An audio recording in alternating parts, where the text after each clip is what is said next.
தந்தையோர்களே, ஆன்றோர்களே, சபையோர்களே, சான்றோர்களே, உங்கள் அனைவரையும் இந்த பட்டிமன்றத்திற்கு வருக வருக என அழைப்பது மன்னை முருகன் டூரிங் டாக்கீஸ்.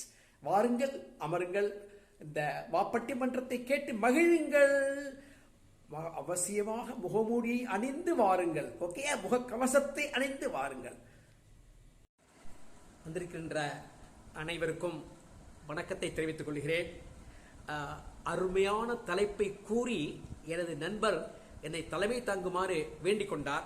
இது வாப்பட்டிமன்றம் மிகவும் சுவையான ஒரு பட்டிமன்றமாக இருக்கும் என்பதில் நிச்சயமாக சந்தேகமே இல்லை. வந்திருக்கின்ற தாய்மார்களை பார்த்தாலே உங்களுக்கு இதனுடைய எந்த அளவிற்கு இது பயனுள்ளதாகவும் சுவாரஸ்யமாகவும் இருக்கும் என்பது உங்களுக்கு புரியும். சரி, இப்ப அதிகமாக நான் காலத்தை கடத்த விரும்பவில்லை. இது மன்னை முருகன் டூரிங் டாக்கீஸ் இன்னைக்கு ஸ்பான்சர் பண்றதுதான் இந்த பட்டிமன்றம். இந்த வாப்பட்டிமன்றத்துக்கு தலைப்பு என்ன தெரியுமா? அதுதான் அருமையான தலைப்பு. அதனால தான் நான் விருப்பப்பட்டு வந்தேன் இதுக்கு. ஏன்னா ஒவ்வொரு வீட்டிலும் ஒவ்வொருவரும் பாதிக்கப்படக்கூடிய நிலைமையில் இருக்கின்றோம் என்ற காரணத்தினால் நான் ஆர்வத்தோடு கலந்து கொண்டேன். அனைவரும் அதை உணர்வீர்கள். தலைப்பு சொல்லட்டுமா? தலைப்பு கிழடுகள்.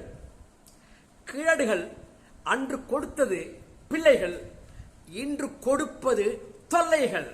கிழடுகள் அன்று கொடுத்தது பிள்ளைகள், இன்று கொடுப்பது தொல்லைகள். என்ன அருமையான தலைப்பு! இதை கேட்டாலே எல்லாருமே சிரிக்கிறீங்க, எனக்கு தெரியுது பார்த்தாலே. அந்த அளவுக்கு அருமையான தலைப்பு. அதுவும் நியாயமான நடைமுறையில் உள்ள தலைப்பாக இருக்கிறது. புரிஞ்சுதா? இப்ப பேச போறதுக்கு 3 பேர் தான் தேர்ந்தெடுக்கப்பட்டிருக்கிறார்கள். அதுல ஒவ்வொருத்தரும் ஒவ்வொரு பாயிண்ட் தான். ரொம்ப நாள் பேசப்படாது. 2 நிமிஷம் 3 நிமிஷம் கிடையாது. அதிகபட்சம் 3 நிமிஷம் தான். ஒவ்வொருத்தரும் மெயினா ஒரு பாயிண்ட் தான் சொல்லணும் அப்படிங்கிறது கட்டாயம். ஓகேயா? சரி, இப்ப நான் முதல்ல அழைக்க போகிறது குங்குமம் கோவிந்தா. குங்குமம் கோவிந்தா அவர்கள் தனது கருத்தை பதிய வைப்பார்கள். அனைவரும் கேட்டு ரசியுங்கள். அனைவருக்கும் வணக்கம். தலைவருக்கு வணக்கம். தலைவர் எல்லோர் பெயரையும் கூறினார், தன் பெயரை கூறிவிட்டார். அவர் என்ன பெயர் தெரியுமா? சங்கூதி சரவணகுமார். அவர் பல இடங்களிலே சங்கம் ஆரம்பிப்பார், அதன் தலைவராக இருப்பார், பல அரிய கருத்துக்களை கூறுவார். மிகவும் திறமை பெற்றவர். அவர் தலைமையிலே இன்று நடக்கின்ற பட்டிமன்றத்திற்கு நான் கலந்து கொள்வதில் மிகவும் பெருமைப்படுகிறேன். அருமையான தலைப்பு. எனக்கு டைம் ஜாஸ்தி கிடையாது, அதனால ஒரே ஒரு முக்கியமான ஒரு கருத்தை சொல்லிவிட்டு விடைபெறுகிறேன். எங்க அப்பா இருக்கிற டைகர் ஆஃப் மேத்தமெட்டிக்ஸ் அப்படின்னு பேர் அவருக்கு. டைகர் ஆஃப் மேத்தமெட்டிக்ஸ்னாக்க அவர் +2க்கெல்லாம் அந்த கணக்கு சொல்லிக் கொடுக்கறதுல அவ்வளோ பெரிய ஆள். அவர் போட்டி போட்டு அவர்கிட்ட வருவாங்க. என் பையனுக்கு அவன் 8th ஸ்டாண்டர்ட் படிக்கிறான். நான் கூப்பிட்டு, அப்பா இதுலேயே மார்க் வாங்கிடுறான், கணக்கிலேயே மார்க் வாங்க மாட்டேங்கிறான், நீங்களும் டைகர் ஆஃப் மேத்தமெட்டிக்ஸு, உங்கள் பேரன் இவ்வளோ வீக்காக இருக்கானே, நீங்கள் கொஞ்சம் சொல்லிக் கொடுக்கப்படாதான்னு கேட்டாங்க. அதுக்கு அவர் என்ன சொல்கிறார் தெரியுமா? போட, இதான் வேலையா எனக்கு? உன் பையனுக்கு சொல்லிக் கொடுக்குறதா எனக்கு வேலையா ரிட்டைர்மெண்ட் லைஃப்பில்? போடா, நான் இப்போ சர்வீஸ் பண்ணாச்சுடா, இனிமேல் பள்ளிக்கூடத்தில் சொல்லிக் கொடுத்தா சரியா போச்சு, இனிமேல் ஒரு கணக்கு சொல்லித்தர முடியாதுடா, அதில் அதுக்கு வேற டியூஷன் வச்சுக்கோ, சொல்லிக் கொடுக்க சொல்லு, போ, என்னால் முடியாது. நிறுத்தாட்சியமாக சொல்கிறான் அந்த ஆளு. கிழவன் என் அப்பன் தான்யா, சொல்கிறேனே, பேரன் தானே, எத்தனை குழந்தை நீ சொல்லிக் கொடுத்து பெரிய ஆள் ஆக்கியிருக்க, உன்னுடைய பேரை கெஞ்சி கேட்கறான், உனக்கு சொல்லிக் கொடுத்தா உனக்கு என்ன ஆச்சு? முடியாதுன்னு நிறுத்தாட்சியமா நீ சொல்றிய. அந்த குழந்தை அழுது என்கிட்ட சொல்றது மனசு என்ன பாடுபட்டு தெரியுமா? குழந்தை பெரியவர்களே, நீங்களே யோசிச்சு பாருங்க. இந்த கழுடுகள்லாம் அன்றைக்கு ஏண்டா பெத்தோன் இருக்கு. அன்றைக்கு எங்களை பெத்துவிட்டு இன்னைக்கு கழுத்து அறுக்கிறர்கள். அன்று பெற்றது பிள்ளைகள், இன்று கொடுப்பது தொல்லைகள். தொல்லைகளோ தொல்லைகள் என்று கூறி விடைபெறுகிறேன். வணக்கம். குங்குமம் கோவிந்தா சொல்றதை கேட்டீங்களா? அப்பாடியோ, எப்படிலாம் இருக்கியா, இந்த பெருசுகள்லாம் பயமா இருக்கியா? அப்பா அப்பா அப்பா அப்பா. சரி, இப்ப அடுத்தபடியாக பேச இருப்பது பட்டை பரமசிவம். பட்டை பரமசிவம். பரமசிவம் அவர்களே, உங்களுக்கும் ஒரே ஒரு பாயிண்ட், 2 நிமிஷம் 3 நிமிஷம் தான், அதுக்கு இழுக்கடிக்காங்க. ஓகேயா? ரைட். தலைவர் சங்கூதி சரவணகுமாருக்கும் ஏனையோருக்கும் எனது பணிவான வணக்கத்தை தெரிவித்துக் கொண்டு இந்த பட்டிமன்றத்தில் கலந்து கொள்வதில் பெருமை அடைகிறேன். அருமையான தலைப்பு, அனுபவப்பட்ட தலைப்பு. நான் படுகின்ற பாடு உங்களுக்கு ஒரே ஒரு லைன் சொல்லிவிட்டு சென்று விடுகிறேன். ஐயா, ஒரு 25,000 எனக்கு பணம் வேண்டியிருந்ததுயா. ஒரு 25,000 ரூபாயா? 25,000 இந்த காலத்தை என்ன மரியாதை இருக்கு, அதுக்கு மதிப்பு இருக்குதுக்கு. எங்க அப்பா மாசம் 40,000 பென்ஷன் வாங்குறான் ஐயா, 40,000 பென்ஷன் வாங்குறான். என் சம்பளத்தை போல ஒரு கூட வாங்குறான் ஐயா. இருந்தாலும் நான் கேட்டேன், ஒரு 25,000 குடியா, நான் சம்பளம் வந்து கொடுத்துட்றேன்னு கேட்டதுக்கு தர முடியாதுடா, ஒரு பைசா சல்லி காசு உனக்கு கொடுக்க முடியாது, போடா போ. எப்பா இவ்வளவு பணம் பேங்க்ல வச்சிருக்கேப்பா, என்னப்பா செய்ய போற, கொடுப்பா. இந்த பாடுறா, கணத்துல கொட்டுவேன், ரோட்ல போய் எங்கேயாவது போடுவேன், குப்பையில போடுவேன், ஆனா உனக்கு கொடுக்க மாட்டேன், போடா அப்படின்னு ஒரு தயவு தாட்சியமே இல்லாம, ஒரு ஈவு இரக்கம் இல்லாம ஒரு தந்தை இருந்தான்னா அன்று பெற்றது பிள்ளைகள், இன்று கொடுப்பது தொல்லையோ தொல்லை. புரிந்ததா? நீங்களே தீர்மானம் செய்து கொள்ளுங்கள். விடைபெறுகிறேன். வணக்கம். அப்பா, இந்த பட்ட பரமசிவன் சொல்றத பார்த்தாக்க பட்டையை கலப்பிடும் போல இருக்கியா. ஐயோ பெருசுகள்லாம் அப்பா ஏனியை வச்சு ஏத்த வேண்டியதாயா, அதுக்காக ஏனியை தயார் பண்ண சொல்லியா விஞ்ஞானிகள் விட்டு.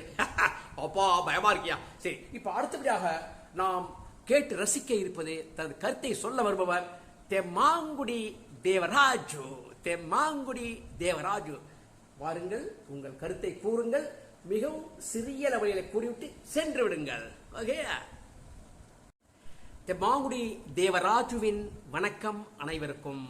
குறிப்பாக தலைவர் சங்கூதி சரவணகுமாருக்கு என்னுடைய விசேஷ வணக்கத்தை தெரிவித்துக் கொள்கிறேன். இன்ற தலைப்பிலே நான் கூற இருப்பது முக்கியமான பாயிண்ட்.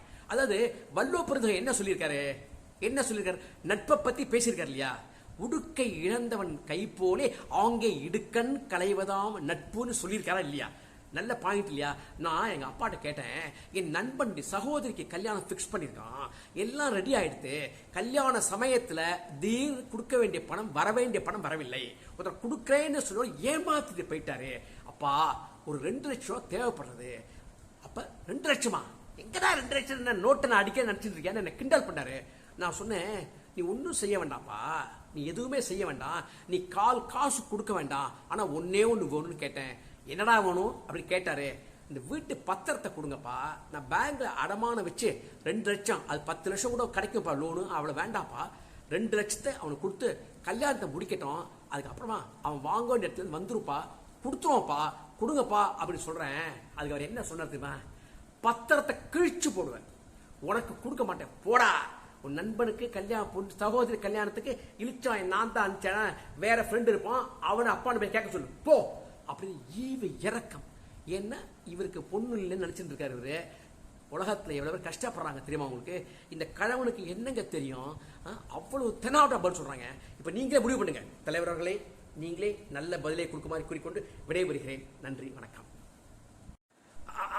ஐயா ஐயா தலைவரையா, படிக்காதீங்க சரவணகுமார் படிக்காதீங்க.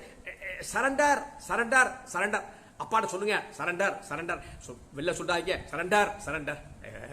சரண்டர் அப்பா, ஏப்பா அப்படி பண்றீங்க, அப்பா சரண்டர்ப்பா. அப்பா அது சிட்டா இருக்கீங்க என்ன, ஐயோ அதெல்லாம்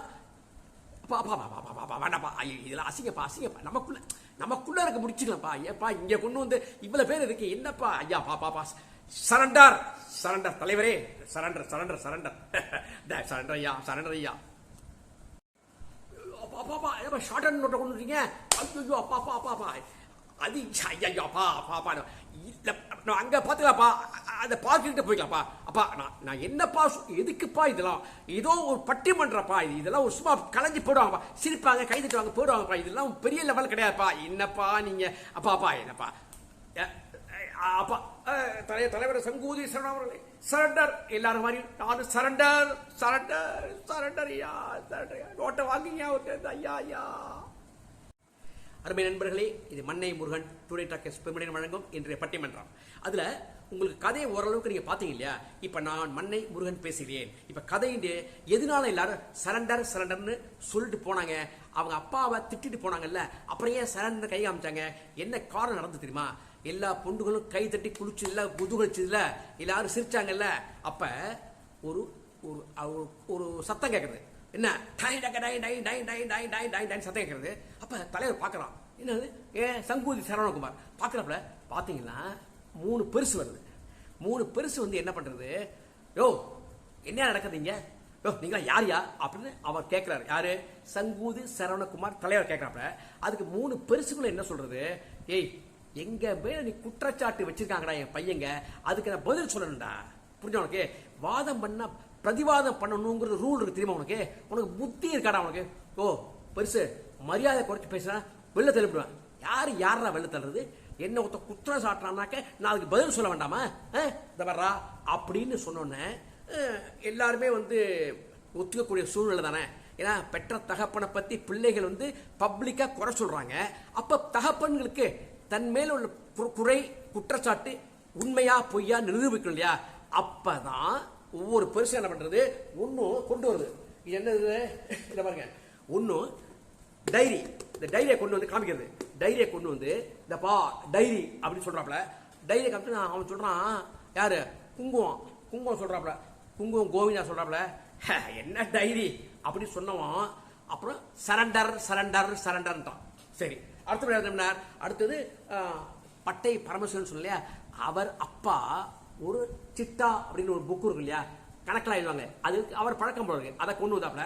அவன் முதல்ல பந்தாவா இருந்தோம், சரண்டர் சரண்டர் அப்படின்ட்டான். அடுத்த என்ன ஷார்ட் புக் எடுத்து வந்தாரு. யாரப்பா? தெம்மாங்குடி தேவராஜ் அப்பா கொண்டு வந்தாரு.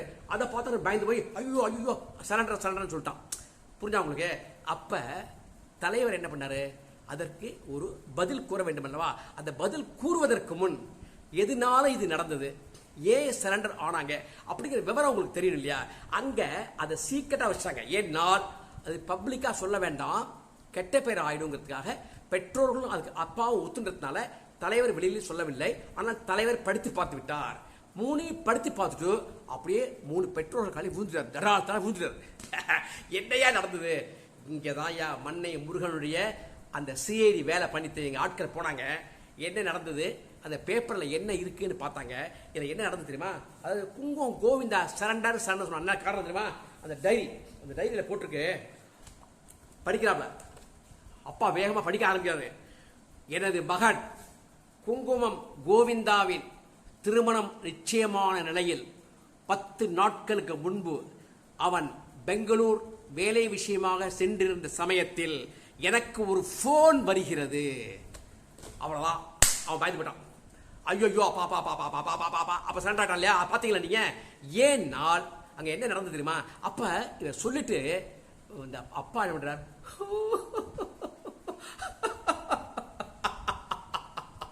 பாவி பாவி அழறார்.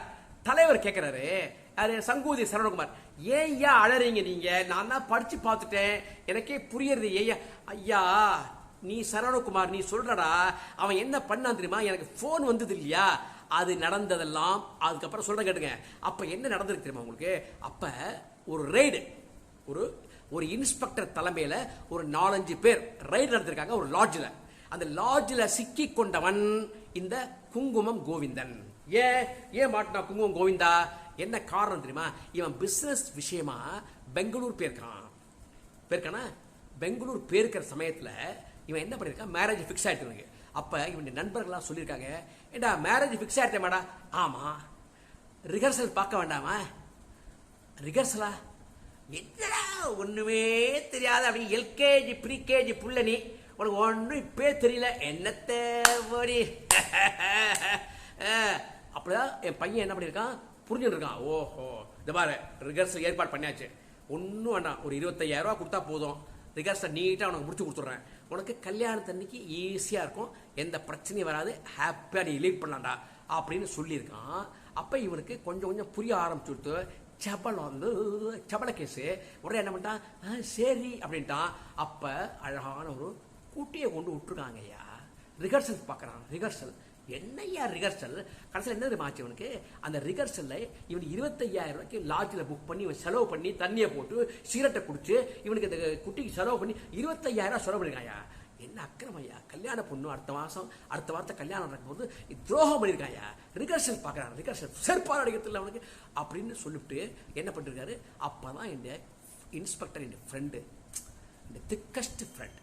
ஏன்னால் எங்க அப்பா அவன் படிப்பதற்காக அவ்வளவு உதவி செஞ்சிருக்கார். அவன் பரம ஏழை. எங்க அப்பா உதவி செஞ்ச ஒரு விசுவாசத்தினால அவன் இன்ஸ்பெக்டர் ஆனதே எங்க அப்பாவுடைய கருணை, எங்க அப்பா கொடுத்த பணம்.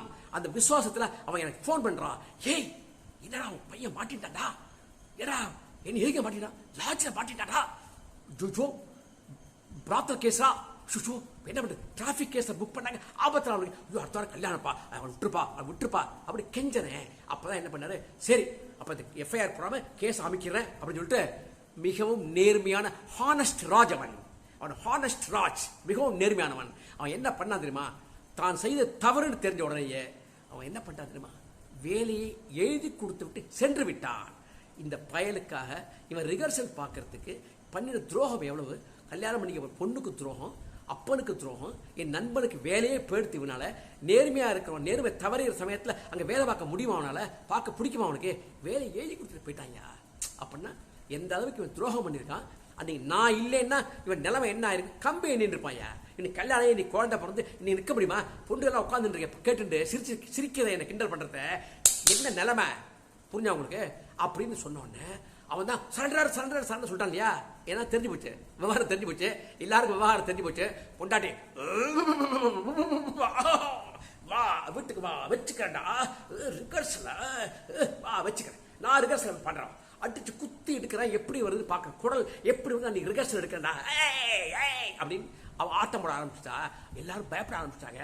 அப்ப தலைவர் சொன்னாரு, கொஞ்சம் அமைக்க செட்டில் பண்ணீங்க அப்படின்னு சொல்லி, இந்த பெரியவரை நீங்க கவலைப்படாதீங்க, நான் பார்த்துக்கிறேன், நீங்கள் தயவு தப்பாக அனுப்பிச்சாதீங்க, ஏதோ தெரியாமல் பொழுது போல் பண்ணிவிட்டோம், பட்டிமன்றம் வந்து தப்பான பட்டிமன்றம் தான், எனக்கே இப்போ தான் புரியுது, மன்னிச்சுக்கணும் அப்படின்னு சொல்கிறோம். எங்கள் அப்பா கேட்டார், அவன் அப்பா கேட்டுக்காரு, ஏண்டா இதான் வேலையா உனக்கு, நீ என்ன இருக்கடி, எங்கடா வேலை பார்க்குற, இல்லை வேலை தேடிட்டு இருக்கேன், வேலை தேடிட்டு இருக்கேன், என்ன வயசாக உனக்கு, 50 வயசுக்கு வேலை தேடுறேன், ஏன்னா 3 வயசாக இருந்து வேலை தேடுறேங்கிற, இல்லை கம்பெனி மூட்டாங்க, உன்ன மாதிரி ஆளை வேலைக்கு வச்சா எப்படா கம்பெனி உருப்புறோம், இத்தனை வருஷம் சர்வீஸ் உனக்கு, 25 வருஷம் உன்னை வச்சு கம்பெனி ஓட்டி இருக்குன்னாக்க மிகப்பெரிய காரியம் தான்டா. சரி என்ன வேலை பார்த்த, அது ஏங்க நீ, சரி அப்புறம் நான் பேசிக்கிறேன், இப்போ என்ன சொல்ல போறேன், இல்லை நான் பார்த்துக்கிறேன், நான் படிச்சு பார்த்துக்கிறேங்க.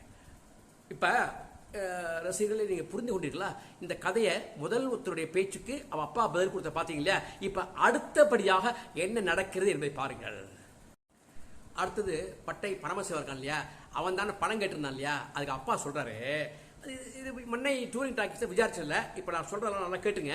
இது எப்படின்னாக்க, இது வந்து தலைவர்கிட்ட அந்த பையனுடைய குற்றச்சாட்டு வச்சான் இல்லையா பட்டை பரமசிவம், அவனுடைய அப்பா பேசுறாரு, கேட்கிறாரு, ஏண்டா தலைவனே நீ வாடா அப்படிங்கிறாரு. ஐயா மரியாதை பேசுங்க, மரியாதை பாத்தி இல்ல, முதல் டைரியை காமிச்சாச்சா, இந்த அடுத்தது பாத்தியா என்ன படிக்கணுமா, நீங்களே கொடுங்க, நானே பார்த்துறேங்க, ஏன்னா ஒன்றும் அசிங்கமாக போயிட்டு இருக்கு, பார் படிச்சு ஐயா ஐயா வெளில சொல்லாதீங்க அப்படின்னு தலைவர் கஞ்சாப்ல. என்னடா உண்மையும் தெரியாம எதுவும் தெரியாம தலைப்பா கொடுத்தா அது உட்காந்து நீ பேசுவே, நீ அதுக்கு தலைமை தாங்குவே, நீ அவனை நீ பேச முடியா, நீ ஐயா நீங்க இந்த பார் அப்படின்னு சொல்லி அவனே சரண்டர் சொல்லிட்டான் இல்லையா. அப்ப என்ன நடந்தது, இது Mannai Murugan touring talkies CID வேலை பார்த்ததுல கிடைத்த தகவல்கள் என்ன ஆயிருக்கு தெரியுமா. அவன் என்ன பண்ணிருக்கான், பணம் கேட்டிருக்கான், லேண்ட் டாக்குமெண்ட்டை வச்சு கூடுறா, அப்பா என் பெண்ணுடைய, அதாவது என் சகோதரி பெண்ணு, அதாவது நண்பனுடைய சகோதரி, அவனுக்கு கல்யாணம், பொண்ணுக்கு சகோதரிக்கு கல்யாணம், பணம் வர வேண்டிய இடத்துல வரல, கொடுக்குறேன்னு சொல்லுவோம், ஏமாத்திட்டான், கொஞ்சம் நீ பணம் கொடுப்பா, ஆனால் பணமாக கொடுக்க வேண்டாம்ப்பா, கவலைப்படாத, நான் வந்து அந்த லேண்ட் டாக்குமெண்ட்டை கொடுத்தேன்னா அது ஃபர்ஸ்ட் ஹவுஸ் டாக்குமெண்ட் வச்சு பத்திரத்தை வச்சு பணம் வாங்கிப்பார் அவரு, உடனே கொடுத்து வர இடத்துல வந்த உடனே இவன் சொல்லியிருக்கான் இல்லையா. அதுக்கு அப்பா சொல்றாரு,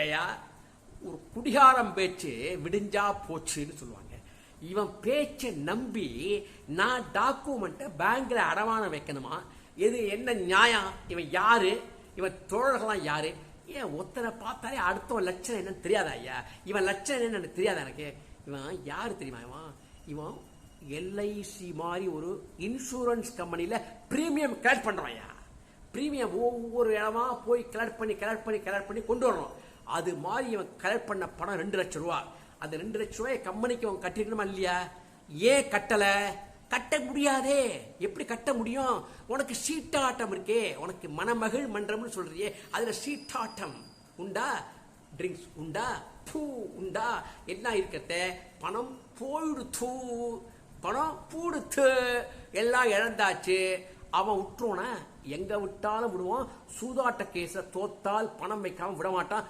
அடிச்சு நொறுக்கி விடுவான், இல்ல காயத்தை போட்டு கட்டி விடுவான், அந்த மாதிரி நிலைமையில நீ மாட்டிண்டு நீ எனக்கு பணம் கேட்ட, அப்போ உனக்கு எவ்வளோ உதவி செஞ்சுருக்கான், உன்னை காப்பாற்றிருக்கான், அவனுக்கு திருப்பி கொடுக்கறதுக்காக நான் லேண்ட் டாக்குமெண்ட் வைக்கணுமா ஐயா? ஏன் ஒரு நியாயமாக ஒரு சகோதரிக்கு கல்யாணம்னு சொன்னாக்க ஒரு பெத்தவன் கொடுக்க மாட்டேன் ஐயா, நான் கொடுக்க மாட்டேனா?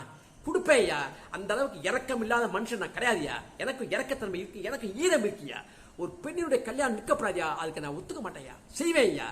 ஆனா இவன் கேட்டது சூதாட்டத்துக்காக ஐயா. இவன் சூதாடி பணத்தை இழக்கிறதுக்கு நான் ஆளாக இருக்க முடியுமா? ஒரு தகப்பனே ஒரு மகன் அழியறதுக்கு காரணமா இருப்பானா ஐயா? கொடூரமாவும் முடியாதுன்னு சொல்ல கொடுக்க முடியாதியா. இவன் சூதாட்டத்தில் மாட்டின்னு எவ்வளவு கேஸ் சிக்கியிருக்காங்க எனக்கு தாயா தெரியும். உங்களுக்கு தெரியுமா? உங்களுக்கு அந்த அவ பொண்டாட்டி அதுதான் மாசம் சம்பளம் குறைஞ்சுட்டே வருது, ஒவ்வொரு மாசம் சம்பளமே வரல, ஆபீஸ்ல கொடுக்க போய் சொல்ற, சூதாடுறியா நீ? வா உன்னை என்ன பண்றேன் பார், எங்க தாய் மாமா இருக்காண்டா, அவன் தாண்டா எனக்கு கொடுக்கறதா இருந்தது, உன்னை எப்படியோ கட்டி வச்சுட்டாங்கடா, இன்னமும் எனக்கு அவன் பேர்ல ஒரு கண்ணு உன்றா, அவனுக்கு என் பேர் 2 கண்ணு உன்றா, அவன்கிட்ட சொன்னேன்னா உன்னை பந்தாடிடும் வா அப்படின்னு அவன் சரண்டர் ஒன்றும் பண்ணாத அவன் பயன்படான். சரியா போச்சா? இப்போ கதையினுடைய கிளைமேக்ஸ் வரப்போகுது. என்ன காரணம்னாக்கா 3வது யார் வரணும்? 3வது ரிப்போர்ட் பண்ணாலே ஒருத்தன் தெம்மாங்குடி தேவராஜுன்னு பண்ணான் இல்லையா, அவன் ரிப்போர்ட் பண்ணிருக்கான். அவர் ஒருத்தர் சொன்னார் இல்லையா, ட்ரைகிராஃப் மேத்தமெட்டிக்ஸே எங்கள் அப்பா சொல்லித்தர மாட்டேங்கன்னா எவ்வளோ அயோக்கியத்தனம், பேரனுக்கே சொல்லித்தர மாட்டேங்கன்னு சொன்னா இல்லையா. அப்பாக்கள் கொஞ்சம் மாறி நான் சொல்லியிருப்பேன், இருந்தாலும் கதையை கேட்டுங்க. இது மண்ணை முருகன், இது சிஐடி வேலை பண்ணத்துல கிடைச்ச தகவல்கள். சரி, அவன் சரண்டர்னு சொன்னான் இல்லையா, யாரு? தெம்மாங்குடி தேவராஜ் சொன்னான் இல்லையா. என்ன காரணம்? அவர் ஒரு சிட்டா கொண்டு வந்தார். அதில் டைரி, அதில் எல்லாம் சிட்டா ஷார்ட்ஹேண்ட் புக் மாதிரி இருக்கும், எழுதிருக்கோம். அதை கொண்டு வந்து பயந்து போட்டான், அப்பா அப்பா அப்படின்ட்டான். ஏன்? என்ன காரணம்? என்ன காரணம் என்றால் ஒரு முக்கியமான காரணம் மாட்டி இருக்கிறது. அதுக்கு முன்னாடி அவர் என்ன சொன்னார், இந்த படிச்சு பாருன்னு சொன்ன தலைவர் என்ன பண்ணிட்டான், என்கிட்ட கொடுத்துருங்க, ஏன்னா எல்லா ஒவ்வொருத்தர் கேஸும் வெவ்வேறு போயிட்டு இருக்கே, ரொம்ப வெளியில அசிங்கமா போயிடும், தயவுசெய்து கொடுங்க, படிச்சு பார்த்துறோம். அப்ப என்ன படிச்சு பார்த்தா அதுல என்ன இருக்கு, அதை நான் சொல்லணும் இல்லையா. மண்ணை முருகன் கேளுங்க. இப்ப என்ன, இவன் ஏன் அவர் கணக்கு சொல்லித்தரல அப்படிங்கிற காரணம் இருக்கு. 40 வருஷம் கணக்குக்காக உழைச்சவர், கணக்கு கணக்கு கணக்கு கணக்குன்னு ஒவ்வொருத்தரையும் அடிமட்டலத்தில் இருக்கிற மக்கள்லாம் முன்னேற்றினவர். ஹெட் மாஸ்டர் ஸ்கூல்ல இவருக்கு அசைன்மெண்ட், 100 பேர் இந்த ட்ரிப்பு +2ல 100 வாங்கணும், 200 பேர் 100 வாங்கணும் உங்களுடைய பொறுப்பு அப்படின்னு சொல்லணுன்னே அந்த மனுஷன் காலம்பரையும் சாயங்காலமும் அடிமாடு மாதிரி வேலை பார்த்து அவருக்கு வந்து ஷயரோகம் என்கிற டிவி, கடைசியில் வீசிங் ஆஸ்மா ப்ராப்ளம் வந்துருத்து. வேலையும் விட முடியாத சூழ்நிலை, குடும்பத்தின் ஏழ்மை நிலையின் காரணமாக வேலையும் விட முடியல. பையனும் சுமாராக தான் படித்தான், அப்படிங்கிறத அவரால் பையனையும் கான்சன்ட்ரேட் பண்ண முடியல, குடும்பத்தையும் சரியாக கவனிக்க முடியல, வேலைப்படுத்த காப்பாற்றவும் முடியாது. தனக்கு அப்பா அம்மா ஒரு வாழா வெட்டியா இருக்கிற சகோதரி எல்லாரும் இவர் பொறுப்பில் இருக்கிறது எப்படி விட முடியும்? அந்த கஷ்ட காலங்களில் இருந்திருக்க.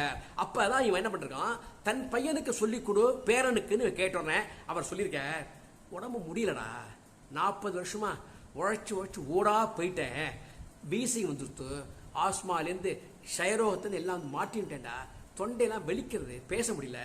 ஒன்னே ஒன்று சொல்லட்டுமா, உன் பையனுக்கு நான் பாடம் சொல்லி கொடுத்தேன், அவனுக்கு ஏபிசிடியே தெரியலடா மேத்தமெட்டிக்ஸ்ல, அப்படி இருக்கிறவனுக்கு நான் போய் மிகப்பெரிய லெவலில் எதிராக சொல்லித்தர முடியும் அவனுக்கு?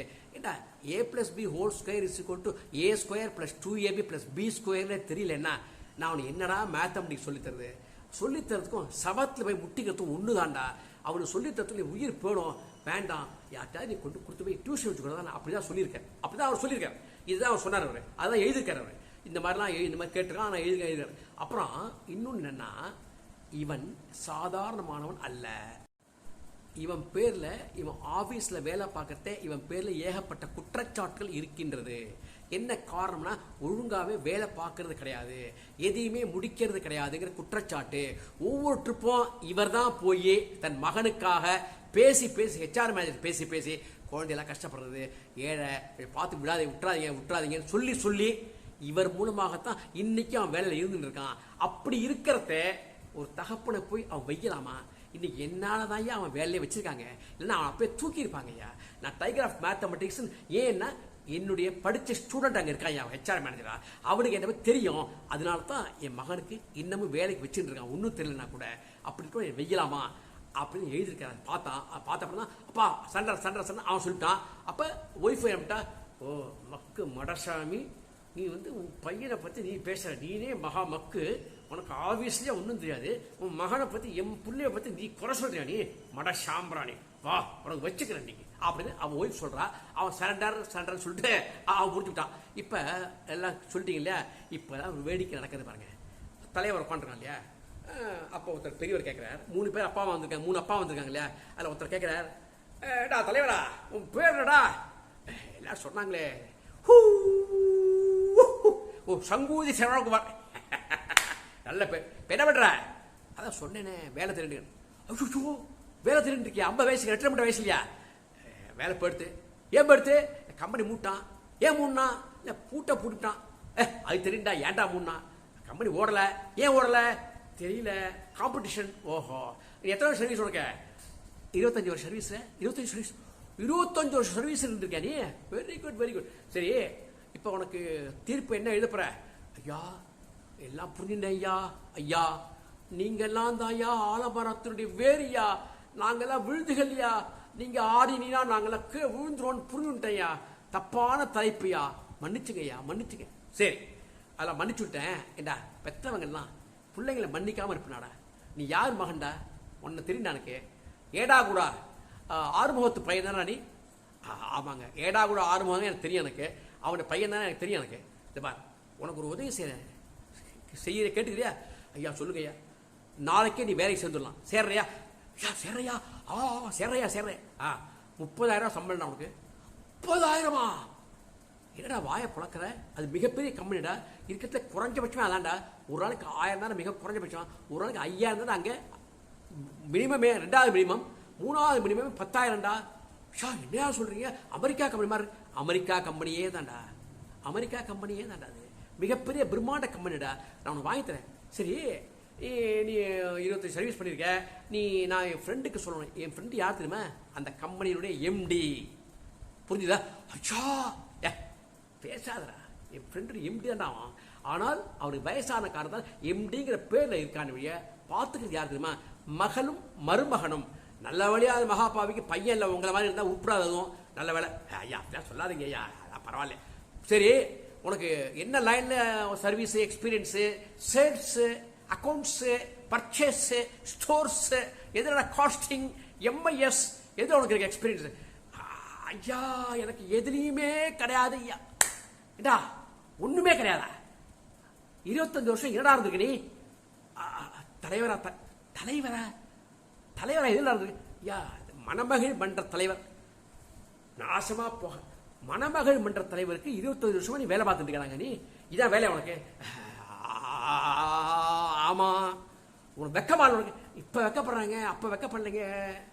ஏண்டா இதுக்கு ஒரு பட்டிமன்றம் போட்டு உட்காந்துட்டு இருக்கே நீ.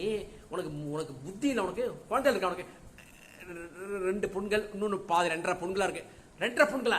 இந்த 5 மாசத்துல அடுத்த பொண்ணு வந்துருவேன். அடுத்த பொண்ணு தான் அதுவும். அப்படிதான் சொல்லிக்கிறாங்க.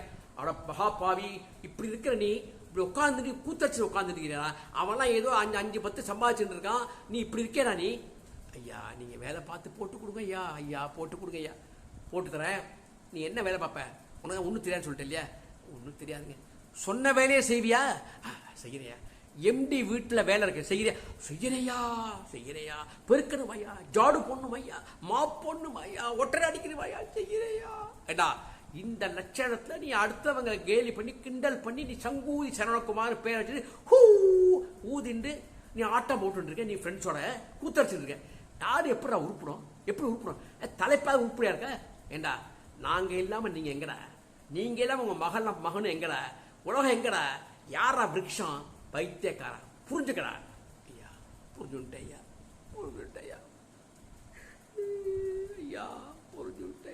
வாழ்க்கையே நாசமா போயிடுத்தியா? ஏண்டா உன் வாழ்க்கை நாசமா போயிடுத்துங்கிறதுக்காக சுத்தி உட்காந்து வச்சு எல்லாம் நாசப்படுத்த வேலை வந்திருக்கேன் நீ. மன்னிச்சுங்க ஐயா. மன்னிச்சாச்சு. லெட்டரை எழுதி வச்சிருக்கேன். எம்டிடி ஃபோனில் பேசிட்டேன். நாளைக்கே அப்பாயின்மெண்ட் ஆர்டர் கொடுத்துருவாரு. கம்பெனி சேலரி, கம்பெனி எம்ப்ளாயினி, எல்லா ஃபெசிலிட்டிஸும் உண்டு. ஒழுங்கா வேலை பாரு. ஐயா சரி ஐயா. கோடி புண்ணியா அவங்களுக்கு, கோடி புண்ணியா. சரி, கோடி புண்ணியா வேண்டாம் எனக்கு. ஒழுங்கா வேலை பாரு. அவர் சொன்னபடி செய்யணும். கை காலம் அபிக்கி விடுறையா தலைவர். காக்கா பிடிப்பா, எல்லாம் பிடிப்பையா, எதெல்லாம் பிடிப்பையா, கவிதை எப்படி பிடிப்பையா, எல்லாத்தையும் பிடிப்பையா. அவருக்கு முதலாளி எதெல்லாம் பிடிக்குமோ எல்லாத்தையும் பிடிச்சி இழுத்து விடுறையா. சரி அதெல்லாம் நீ பண்ணு, அது என்ன அவர் சொல்றாரு பார்த்துக்கோ, ரைட்டு. அப்புறமா இப்ப நீ என்ன செய்ய போற, என்ன தீர்ப்பு எழுத போற, தீர்ப்பு தலைப்பு கொடுத்ததுல உங்களுக்கு தலைப்பு என்ன, என்ன தலைப்பு தெம்பா படிச்சு என்ன நடைமுறைக்கு ரொம்ப சந்தோஷமா இருந்தது, அதனால தான் நான் ஒத்துக்கிட்டேன்னு பெரிய பிரசிடண்ட் மாதிரி பேசினே. நீ ஒன்றும் இல்லாத நீ மனமகம் என்ற தலைவராக இருந்து இந்த பேச்சு பேசியிருக்க, என்ன தலைப்பு சொன்ன நீ சொல்றா. கழடுகள் அன்று கொடுத்தது பிள்ளைகள், இன்று கொடுப்பது தொல்லைகள். அப்படியா, சரி இப்ப தீர்ப்பு என்ன சொல்ல போற? ஐயா தீர்ப்பு நான் கரெக்டா சொல்லிடுறேன் ஐயா. சொல்லுடா என்ன சொல்ல போறேன்னு. இப்போ தீர்ப்பு வாசி. அவையோர்களே, சபையோர்களே, ஆண்டோர்களே, பெரியோர்களே, அனைவருக்கும் இந்த சங்கூதி குமாரின் வணக்கம், பணிவான நன்றிகள். இப்பொழுது முக்கியமான கட்டத்தில் நாம் இருக்கின்ற காரணத்தினால் கிட்டத்தட்ட முடிவை அவரவர்கள் ஏற்றுக்கொண்டு அடுதலை பார்க்கும்போதே எனக்கு அமர்க்கலமாகப்படுகிறது. இருந்தாலும் ஒரு தலைவன் என்ற முறையிலே நான் இதை முடித்தாக வேண்டும் என்ற காரணத்திற்காக முடித்துக் கொள்கிறேன். கரடுகள் அன்று பெற்றது பிள்ளைகள், பிள்ளைகள் இன்று கழலுக்கு கொடுப்பது தொல்லைகள். அன்று கழடுகள் பெற்றது பிள்ளைகள், கேடுகளுக்கு இன்று பிள்ளைகள் கொடுப்பது தொல்லைகள் என்று கூடிக்கொண்டு இந்த பட்டிமன்றத்தை முடிக்கிறேன். இதை கேட்டு ரசித்த அனைவருக்கும் என் மனமான நன்றியை தெரிவித்துக் கொள்கிறேன். ஐயா ஐயா சரியா, ஒழுங்கு மரியாதையா ஓடு, வேலை பாரு, இந்த மாதிரி தத்தகா வேலைக்கெல்லாம் வராத, தொலைச்சு நான் எடுத்துட்டு பார்த்தேன், வரமாட்டேயா, இப்போ கிட்டே வரமாட்டேயா, இந்த பசோடு சேரவே மாட்டேயா, போ அப்படி சொல்லப்படா ஓடி போயிட்டான். இதுதான் இன்றைய மன்னை முருகன் டூரி டாக்கீஸ் பெருமையுடன் வழங்கிய பட்டிமன்றம். இந்த பட்டிமன்றம் ஒரு சிரிப்புக்காக இல்லை, சிந்தனைக்காகவும். பல முதியோர் இல்லங்களில் பெரியவர்கள்லாம் இருக்காங்க பார்த்தீங்களா, அதற்கெல்லாம் மூல காரணம் என்னன்னு பார்த்தீங்கன்னாக்க பல விவரங்கள் இருக்கிறது. இதில் சில விவரங்களை மட்டும்தான் நான் கோடிட்டு காட்டியிருக்கிறேன். ஆக பெரியவர்களை பேண வேண்டும் என்பது இது முக்கியமான கருத்தாக வைக்கப்பட்டிருக்கிறது என்பதை கூறிக்கொண்டு உங்களுடைய மேலான கருத்துக்களை ஆவலுடன் எதிர்பார்க்கும் மன்னை முருகனின் பாய்.